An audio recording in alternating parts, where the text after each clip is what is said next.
Hello and welcome to On Second Street, where today we're going to be talking about property rights.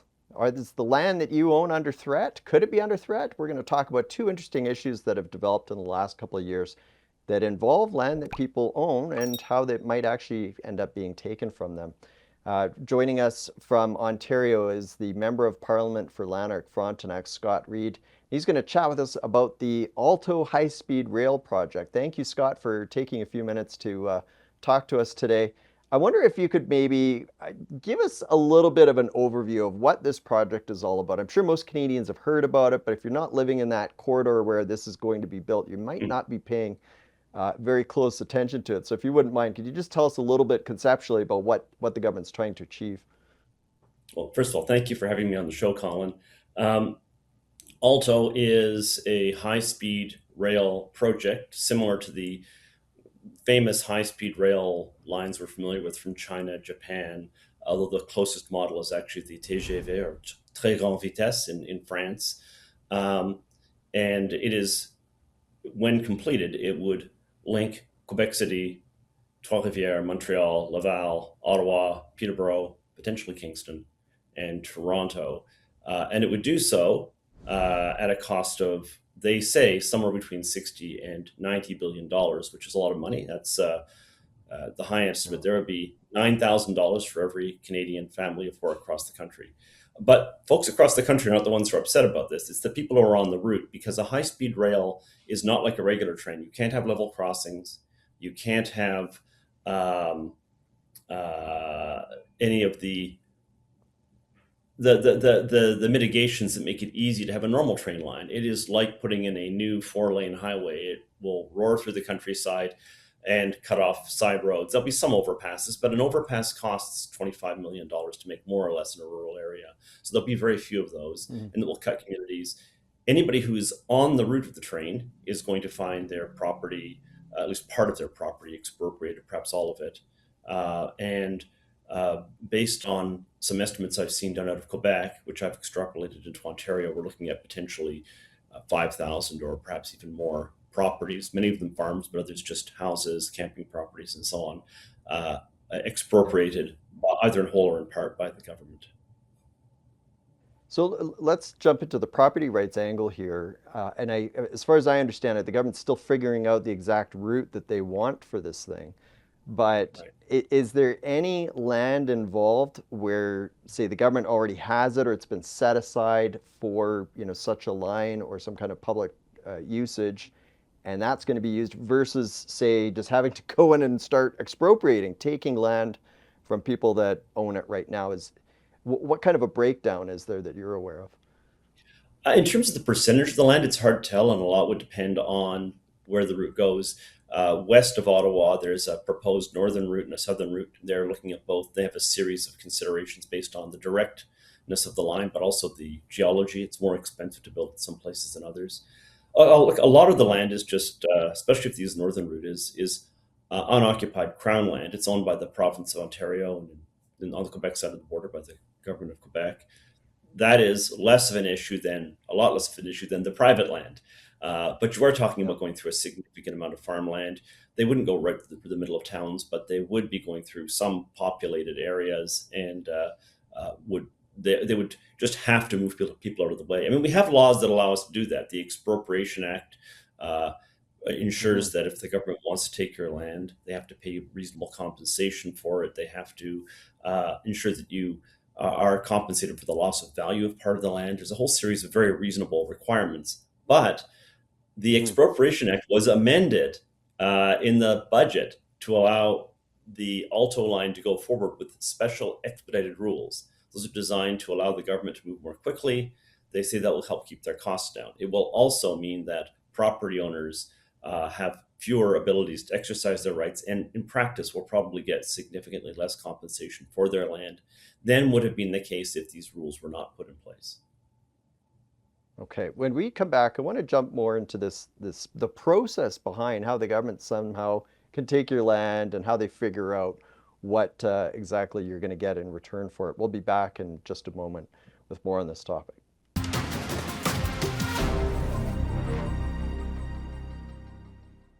And we're back on Second Street talking about property rights today. We're joined by Scott Reid, the Member of Parliament for Lanark-Frontenac. Scott, you've been following this issue quite closely. Obviously, it affects a lot of your constituents. What is the process if, let's say, I own a piece of farmland and suddenly the government decides they want to put a high-speed rail line right through the middle of it? Um, are they, how do they figure out the value of that property? Do they just look at what comparable farmland is selling for, or is there something different behind it?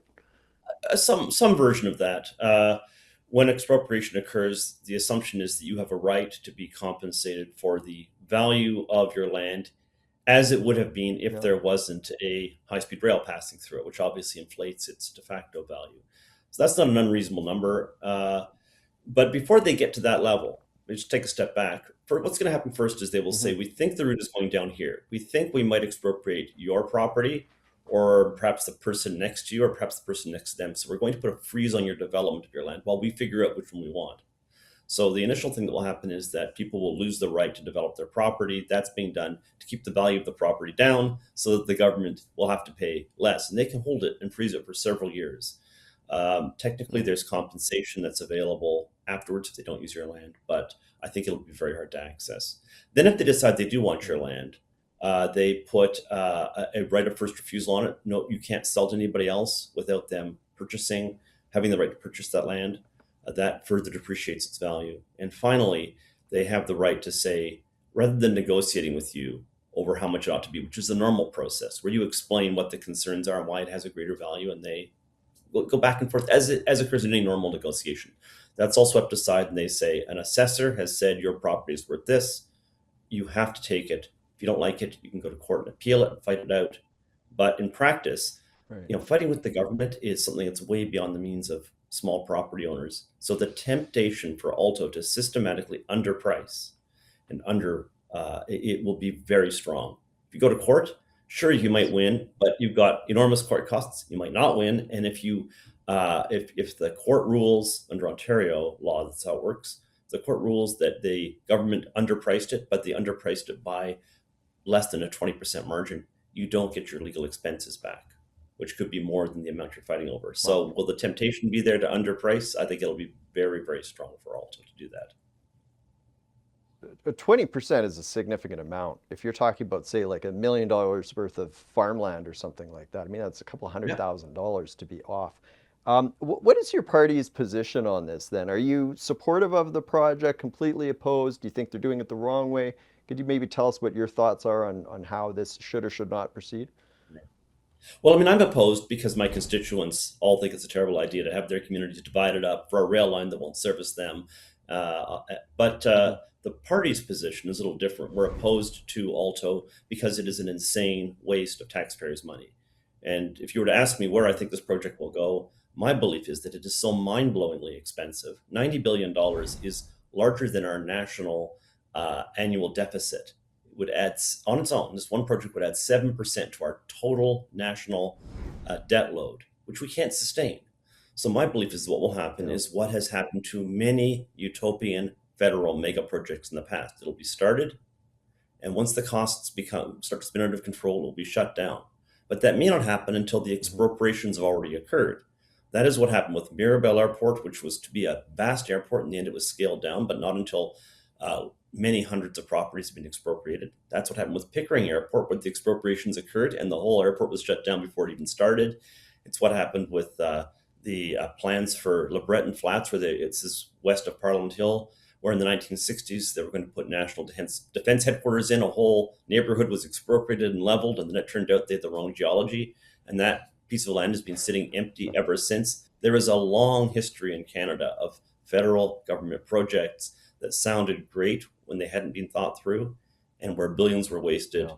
for no purpose other than to frankly destroy the life savings of people who had the misfortune to be on the route. I think that is frankly the likeliest scenario, and that is why we oppose it. Yeah. Well, we could add a lot of provincial boondoggles to that list too, sadly, for Right. taxpayers in this country. We've only got about 35 seconds or so, but is there anything else that is important on this issue that Canadians should know about? Yeah, I think Canadians should be getting further information on. There's a whole series of of confidential contracts, secret contracts signed by the federal government with the Cadence Consortium. They could make these public. It would do a great deal to improve the quality of the debate over whether this thing should go forward. I think the government is under a moral obligation to make those public. Okay. Well, listen, thank you for taking a few minutes to chat with us today about this very important project. Like you said, it comes with a huge bill for taxpayers. It's good to keep an eye on it. Thank you for your time. My pleasure. Thank you.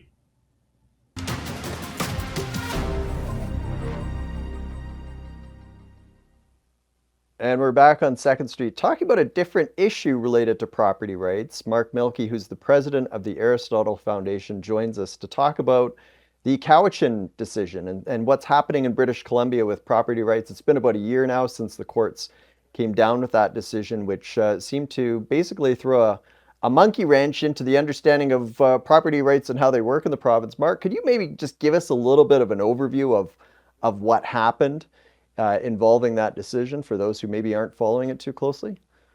Sure. So this time last year, the court, I think it was the BC Supreme Court, if I remember correctly now, ruled on the Cowichan First Nation, what do you call it, lawsuit that said, look, we had some property, you can call it summer homes, fishing villages, in modern day Richmond, and this in the 19th century, and therefore we're owed that. And the background to all of this is that a chunk of British Columbia is not covered by treaty. A good portion of British Columbia is not covered by treaties, unlike, say, the prairies, unlike parts of Ontario. So you've got some treaties in northern British Columbia, some on the island, on Vancouver Island.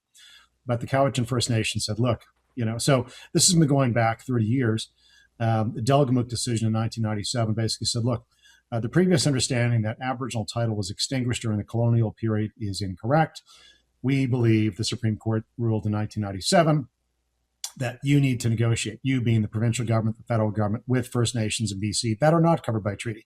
This has set off a 30-year scramble, initially negotiated treaties, then court cases, then expanding definitions of Aboriginal title. And that's where Cowichan came in, where you've got some properties in parts of Richmond that you could get a mortgage for if your life depended on it.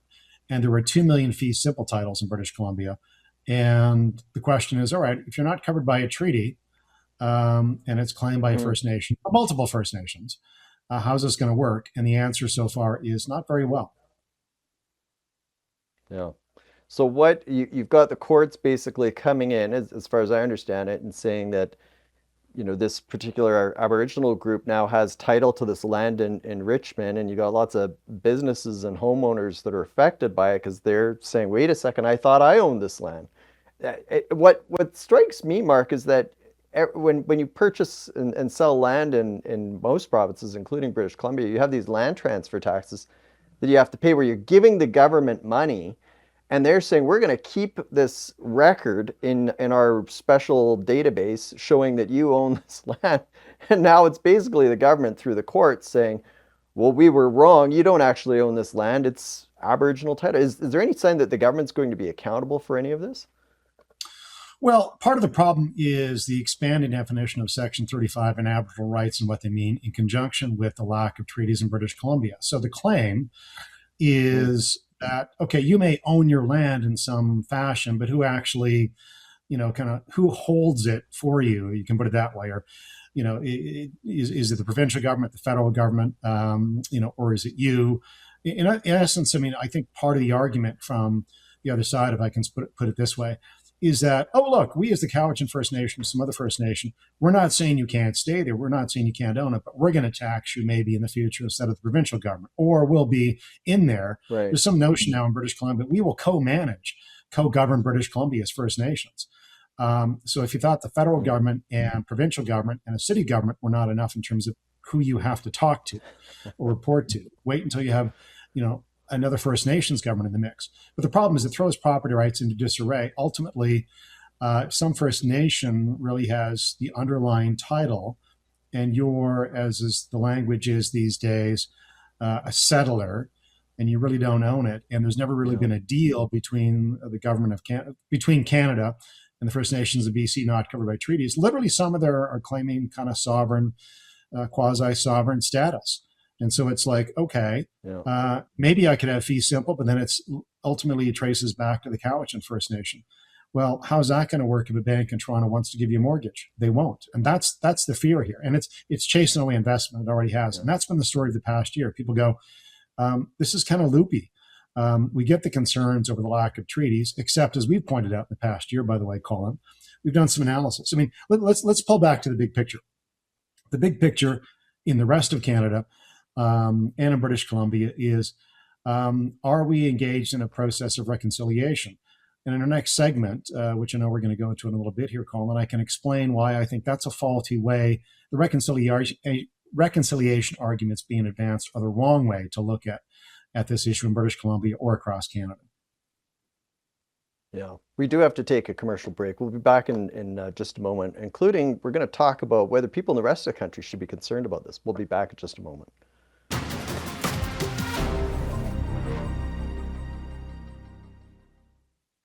And we're back on 2nd Street talking with Mark Milke from the Aristotle Foundation. We're talking about the Cowichan decision and property rights and how they're in flux out in BC. I mean, you mentioned, Mark, about just sort of businesses and homeowners being sort of on unstable ground, so to speak. I mean, there's been stories in the press where people who have been living in this particular part of Richmond, BC for years in a house they thought they largely owned alongside the bank, and it comes time to get their mortgage renewed and they're running into issues there. I mean, this type of instability doesn't seem to be good for anyone. Is it any sign that things are starting to work themselves out a bit, or is it still very shaky from what you've seen? No, I don't think so, because the underlying argument is that without a treaty in some parts of British Columbia, provincial government, the Crown is illegitimate in essence. The big problem with that argument, though, is look, the colonial era, pre-Canada and then post-Canada, 1867. Look, if the argument is we didn't sign on the dotted line for every square centimeter of what's now known as Canada, and therefore someone can claim it as their own, you're looking at potentially 600 First Nations claims across the country against all sorts of territory. And what's wrong with that perspective is it actually says, look, because some group was in part of the country and parts of the rest of the country were not signed off, then really the rest of you brought nothing here, and that we as First Nations own it. I mean, I'm simplifying a bit for the sake of time, but that's kind of the argument. The problem with that is, look, it's a John Locke argument. If you're on the coast of British Columbia, it's someone in the interior, some settler, the Brits or someone since, maybe a Chinese laborer working on the CPR in the mid-19th century. You contributed your labor to this country, to building this country, and that has to be accounted for. And the money that's flowed to First Nations in BC, we did a study earlier this year on the Cowichan First Nation, $1.7 billion to 5,000 people over the last 25 years, $27 billion to all First Nations in BC over the last quarter century from just the federal government alone. Shouldn't that money count towards what's called reconciliation? Our argument is it probably should. Otherwise, you're in this weird no-go zone of, nobody knows who ultimately responsibility lands with for private property, and that creates all sorts of confusion and potentially all sorts of First Nations to report to. That's not good for investment, including, by the way, for First Nations in BC. So let me broaden this a bit. If you're watching this from Calgary or Winnipeg or Toronto or Halifax, somewhere else in the country outside of BC, should you be concerned that maybe this type of thing could happen in your province, where suddenly the land that you think that you own right now for your house or your business or whatever, that somehow that's going to get taken away or thrown into chaos? Potentially, if there's no treaty for it, and potentially if the courts expand the notion of Aboriginal title, or some First Nation says, well, that treaty we signed back in the 19th century, we didn't actually mean what you think it means. And that argument is out there. So it could throw more land across the country into potential chaos. Again, the big problem, I think, in British Columbia is this notion that no one except the first settlers, which is the best way to characterize people whose ancestors came across the Bering Strait and perhaps elsewhere, 20,000 years ago. The background problem is that if the rest of us are illegitimate, that doesn't actually lead to confidence in what we now know as Canada. And I think it's actually very regressive. It leads to very tribalized societies, or a broken up nation state where if you think it's bad enough to again deal with 10 provincial governments across the country, try and imagine dealing with 600 plus First Nations who also need a say on everything that goes on. That's not any way to run a country. Now, we've got less than a minute here, about 30 seconds, but what else do people need to know about this issue? Well, in British Columbia alone, there's 2 million fee simple title properties.